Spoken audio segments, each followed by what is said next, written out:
Good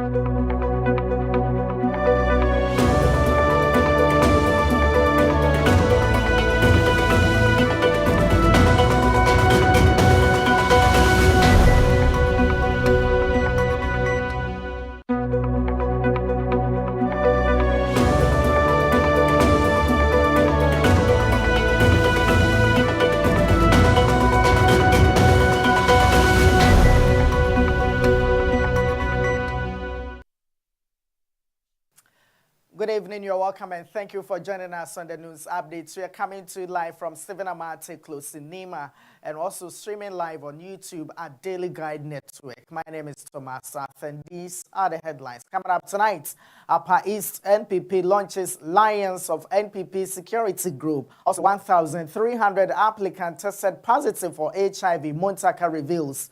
Meanwhile, equipped ambulances beyond stretchers and sirens. Ambulance service appeals to government. Also to come, Sataso Bridge reconstruction to be completed by September 2026, Mampong DC says. And DVLA distances itself from 308 Ghana cedis and 300 theft case.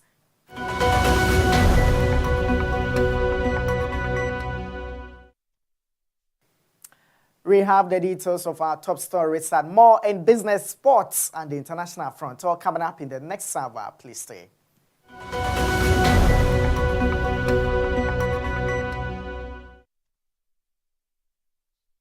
And beginning with our very first story tonight, with some politics, the new patriotic party in the Upper East region has launched a security group known as the Lions of NPP to support the party's organizational activities and enhance security during political engagement. The group, made up of members drawn from constituencies across the region, was inaugurated under the motto, "Be bold to do the right thing."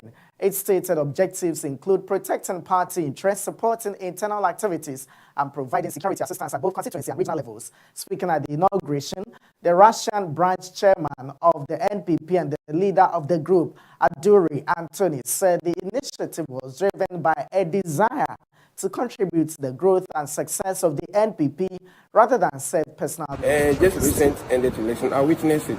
You see, our security numbers are very few as compared to the voters. So sometimes you need this kind of private security or political parties to also help in helping deal with the security situations during elections. So it's very, very important. It's very important. The only difference is the training that will give it to them. So this is just a young people trying to help the party in our up and coming election. I want other groups to be created in other regions. And let's not forget, if we get this kind of groups, it will prevent the opposition party from harassing other parties. So this is also like the security. And we all know, if they talk of security, in our phones we have security. If you are going to sleep at the end of the day, you lock your door, it's a security. So this is also security to protect the party.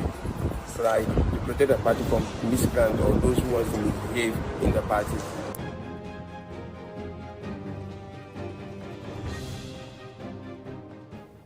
Now, the Minister for the Interior, Muntaka Mohammed Mubarak, has disclosed that about 1,300 applicants who took part in the recent security services recruitment exercise tested positive for HIV during the mandatory medical screening.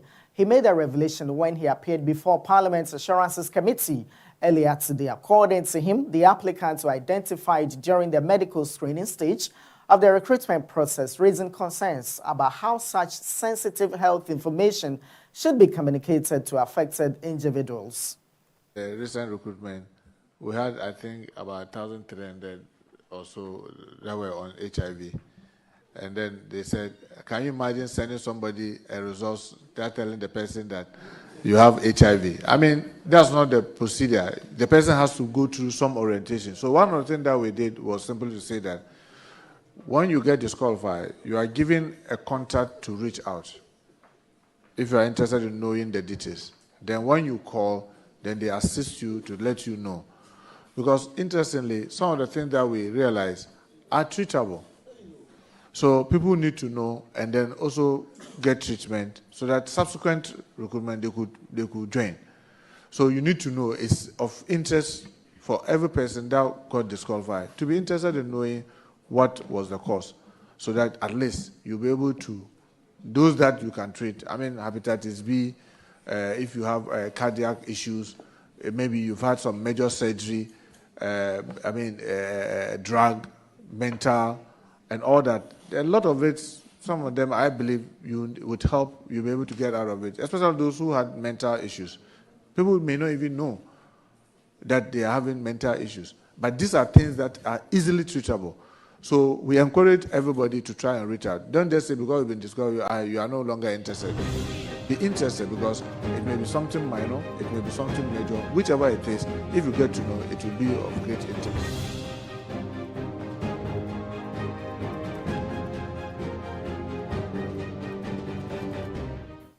And also, Muntaka Mohammed Mubarak disclosed that the alleged mastermind behind the suspected gold bars and counterfeit currency intercepted at Sapeman remains at large. According to the minister, persons arrested in connection with the case are still before the courts, while some suspected kingpins linked to the case have been placed on a stop list. He added that the counterfeit currencies seized during the operation have been destroyed by the Bank of Ghana, while the suspected gold bars have been handed over to the Gold Board for further action.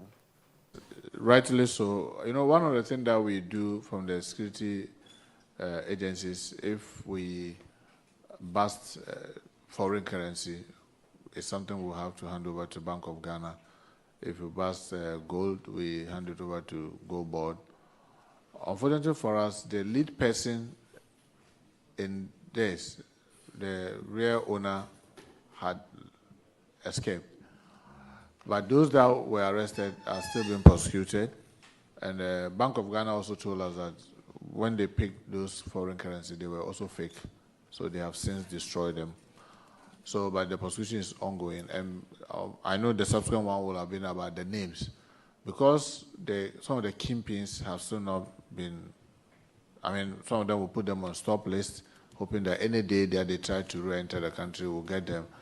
We still believe that it's not prudent to put the names of those that are in hand, because we've still not been able to get all of them. But the prosecutions are ongoing. Thank you, Chair.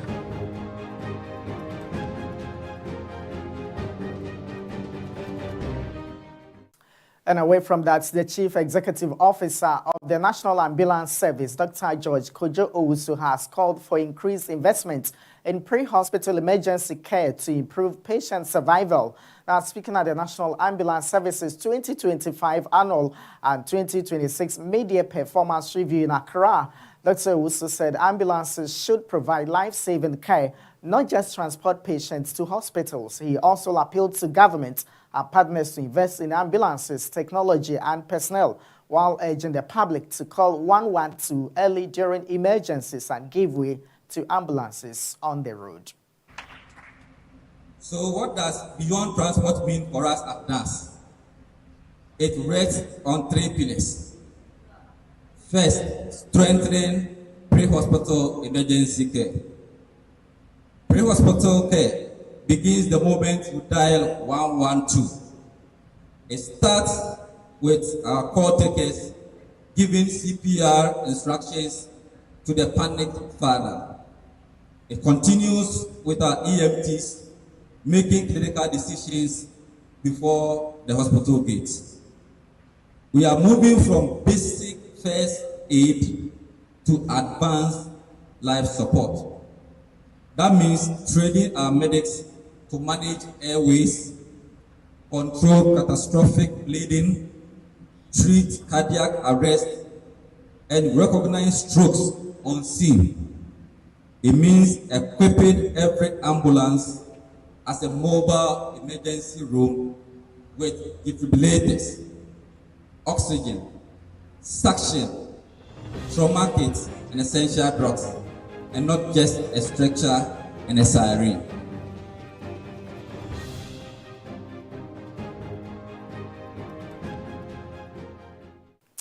The Municipal Chief Executive for Mampong, Yakubu Isifu, has disclosed that reconstruction works on the collapsed Sataso Bridge in the Ashanti region are expected to be completed between August and September 2026. Speaking in an interview, Mr. Isifu said efforts are being intensified to ensure the project is completed on schedule to reduce the difficulties faced by residents and commuters following the collapse of the bridge on June 10, 2026.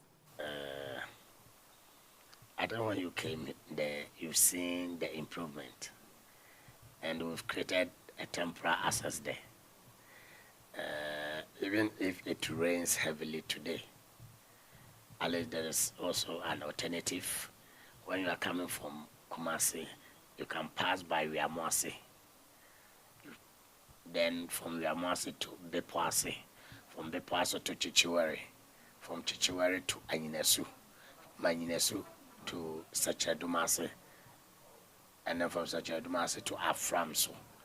Then you enter Idra. Or you can come and pass Mampong, Kufiase, Aframano, Anyinesu, Sachadumase, Aframso. Then off to Idra. Or if you're also coming from Idra, you can pass by Sachadumase, Aframso, Sachadumase, Chichiwere. Chichiwere, if you get to Chichiwere, if you like, you wouldn't pass by maybe Wiamoase or Kufiase. You can just pass there to Buaman, Ahinkru, and then you are off to Kumasi. So normally when the turn happen, they pass through Ahinkru, Buaman, Chichiwere, Anyineso. That is what they were using. But now I think we've created a temporary access of which the cars they move.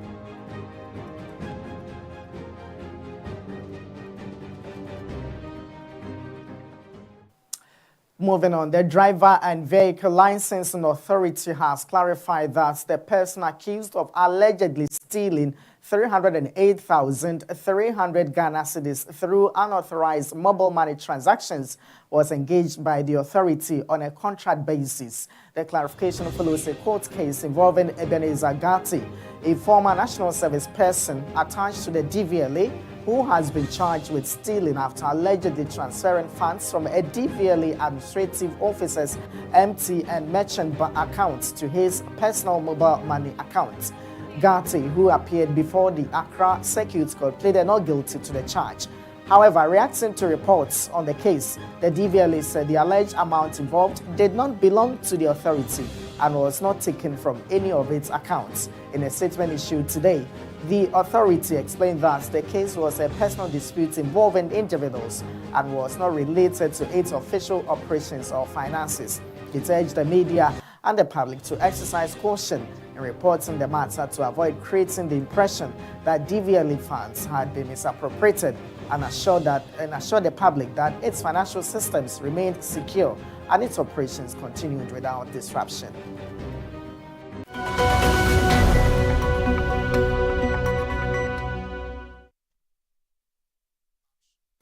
Now we take a quick break and be back with more stories here on the updates. Please stay.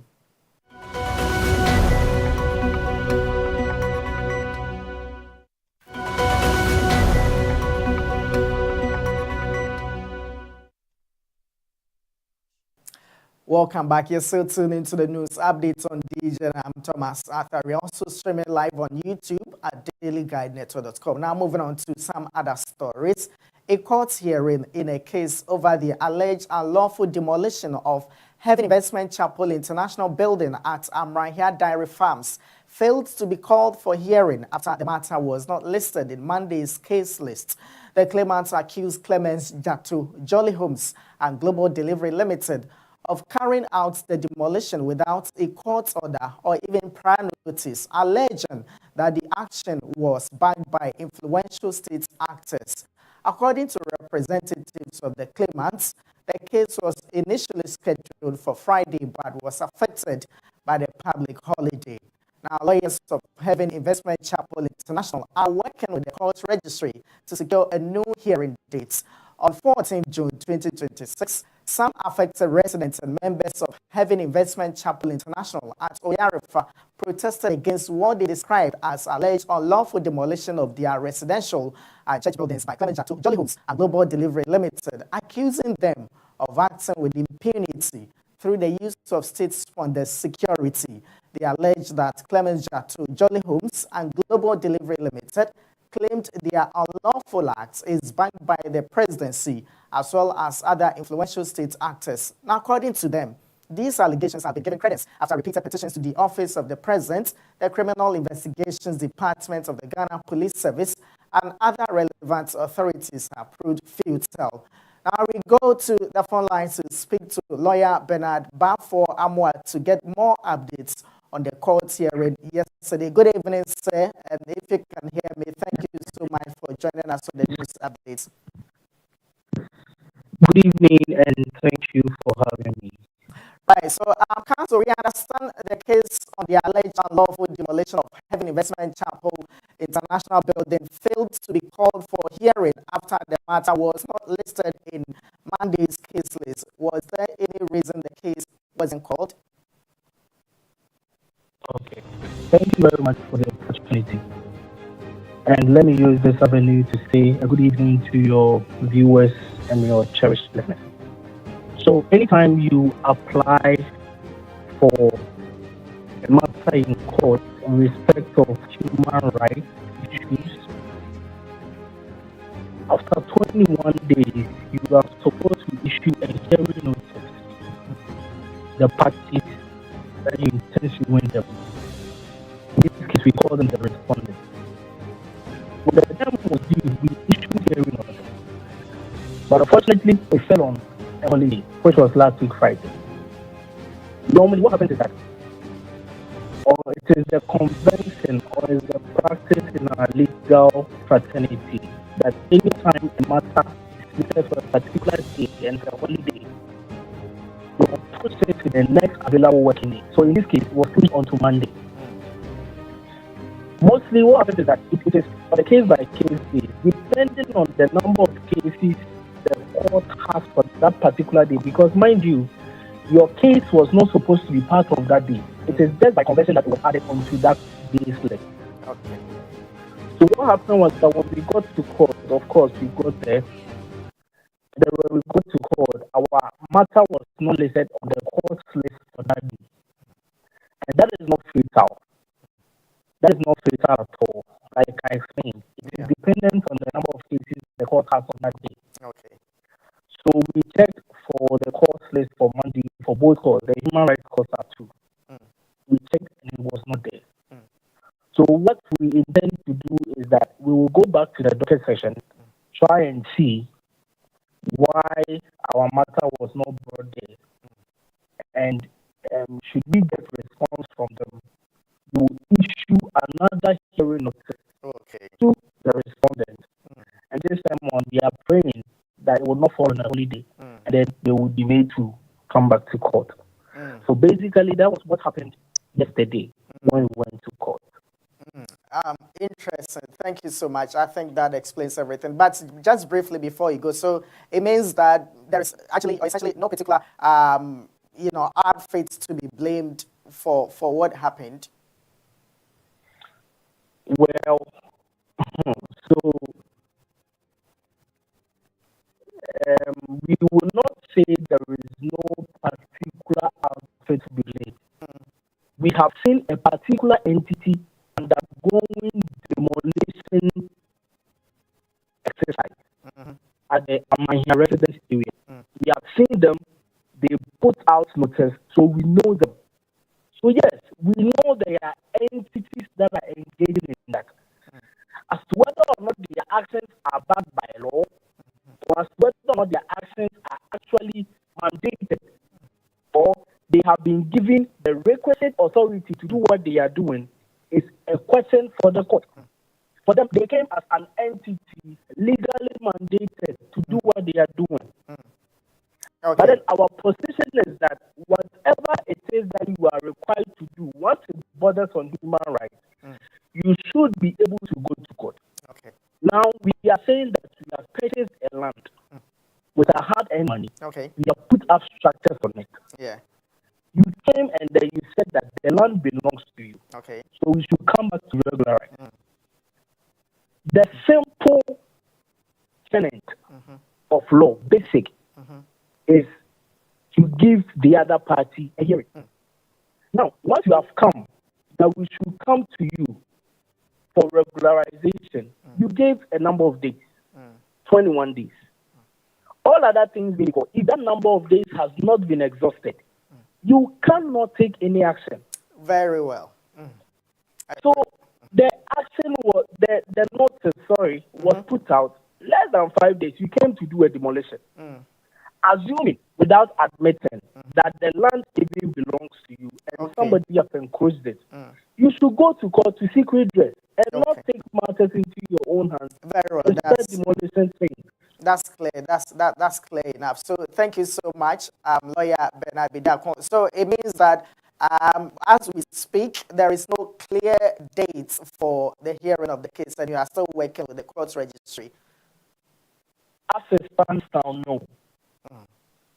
Okay. As it stands now, no. We don't have a clear date. We are yet to go to the registry and then issue hearing notice for another date. Thank you so much for your time with us. We have been speaking to lawyer Bernard Bafo Amwa, counsel for the claimants. That's Heaven Investment Chapel International. Now, moving away from that to other stories, the Ghana Revenue Authority has interdicted 4 officers over the alleged involvement in an attempted diversion of transit cargo into the local markets as part of efforts to strengthen customs enforcement and safeguard government's revenue. The interdictions follow investigations into the interception of 18 trucks in February 2026. Addressing the media on the outcome of the investigations today, the Commissioner General, Anthony Sapon, said the 4 officers have been interdicted and are currently undergoing the authority's internal disciplinary process. The Nigerian Chamber of Commerce could neither confirm the taxpayer identification used for the transit of the goods belonging to the named consignee Adamu Mumuni, which then raised concerns of possible impersonation or confirmation as Adamu Mumuni as a Nigerian business person. 5. Pattern of prior activity.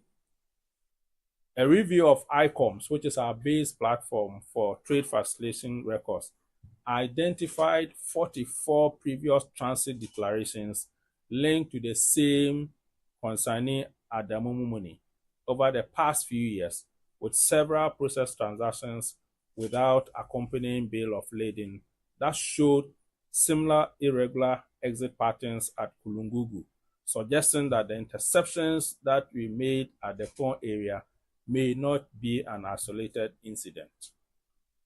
6. Officer accountability. We have interdicted 4 of our officers who worked on the consignment, and they are undergoing our internal disciplinary processes to ensure that all officers who are involved in the processing of the transaction and who are found culpable not to have followed due process will be dealt with in accordance with the internal processes and with law.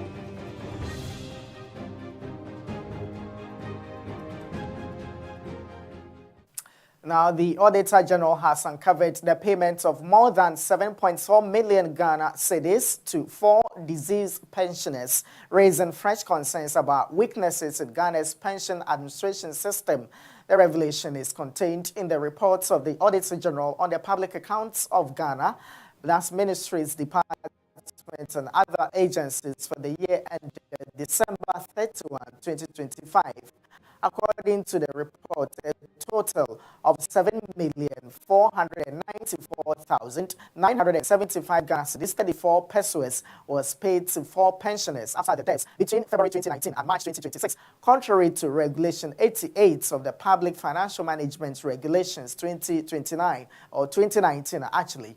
The Auditor General has recommended that the Controller and Accountant General recover the full amount together with interest calculated at the prevailing Bank of Ghana rates from the next of kin of the deceased pensioners. The reports further directed that any recovered or recovered funds should be paid into the Auditor General's recoveries account at the Bank of Ghana. It's further warned that if the money cannot be recovered, legal action should be initiated against both the bankers involved and the next of kin of the deceased pensioners. The finding forms part of a broader set of payroll irregularities identified in the 2025 audits of ministries, departments, and agencies as the Auditor General continues effort to strengthen accountability and safeguard public funds.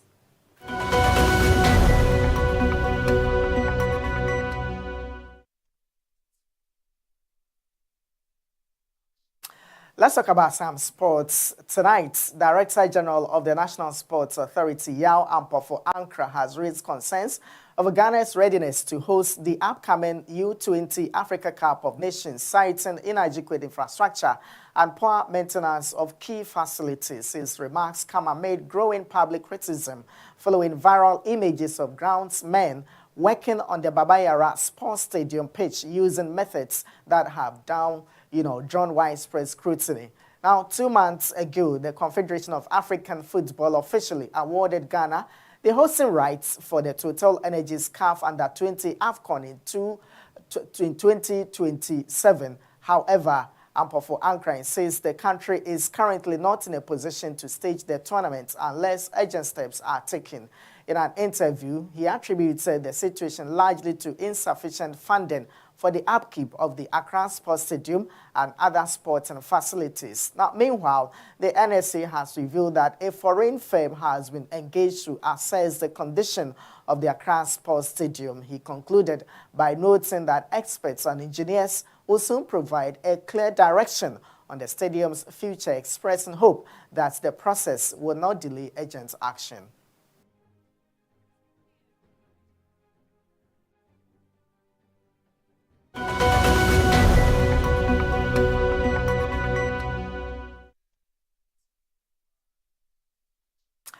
And still in sports, Cleveland Cavaliers guard Donovan Mitchell has agreed to a lucrative 4-year deal worth $273 million to stick with the team in the immediate future. Mitchell has been with Cavaliers for 4 years after getting traded from the Utah Jazz, and also has made it to the NBA All-Star team in each season he has spent in Cleveland. Co-head of basketball at Mitchell's agency, CAA, Austin Brown, confirmed the deal, which holds a trade kicker clause to ESPN. The terms of Mitchell's new deal include a player option in his final year, which renders the deal essentially a 3-year contract. This development comes on the back of Mitchell averaging 27 points, 9 points, 4.5 rebounds, and 5.7 assists in his first season, playing alongside James Harden, who joined the team midway through last season. In the 2025-2026 season, Cleveland Cavaliers made it to the Eastern Conference Finals, but lost overwhelmingly to the New York Knicks, who went on to win the NBA title.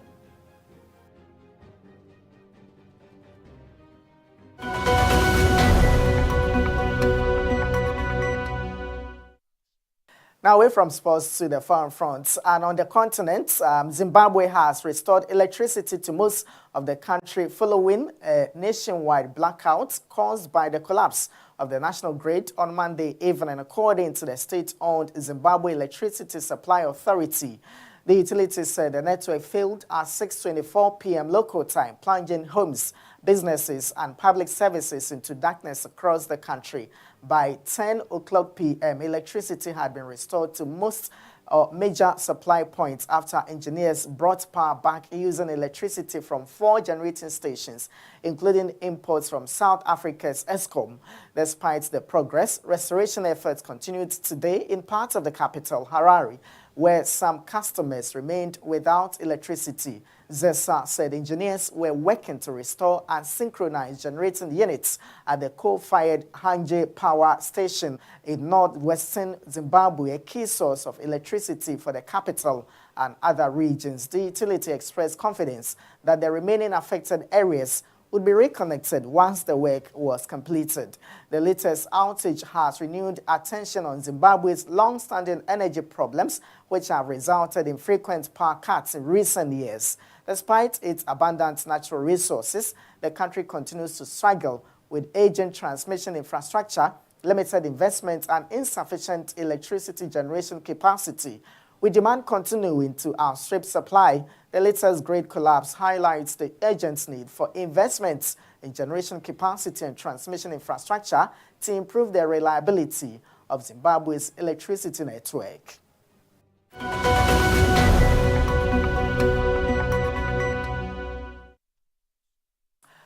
And finally, a 23-year-old Nigerian medical student has died after a Russian airstrike hit Kharkiv in Ukraine.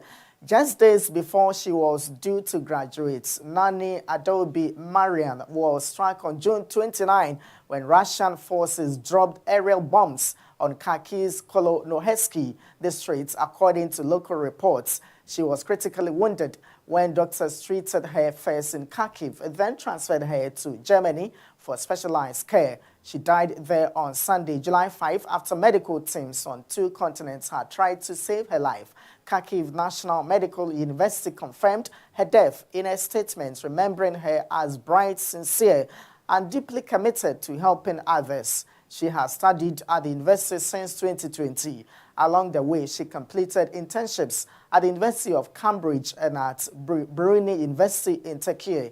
Adobe was heading to a graduation photo shoot with a close friend, Fatima Husseinova, when the bombs fell.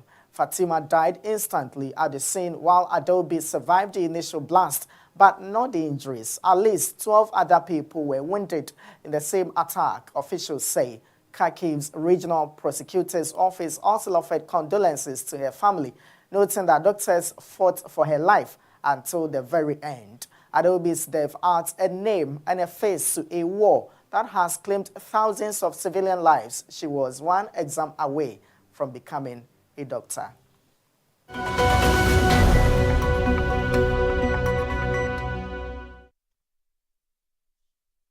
And that brought for this evening's updates. Thank you so much for staying with us. Remember, this update is brought to you by Telestil Ghana and also powered by Press Express. Do follow up on our website at www.dailyguidenetwork.com for more updates. Also, do that too before you go to bed tonight. Remember to brush with Pepsodent toothpaste. My name is Thomas Arthur. Do have a good evening, and also congratulations to Argentina.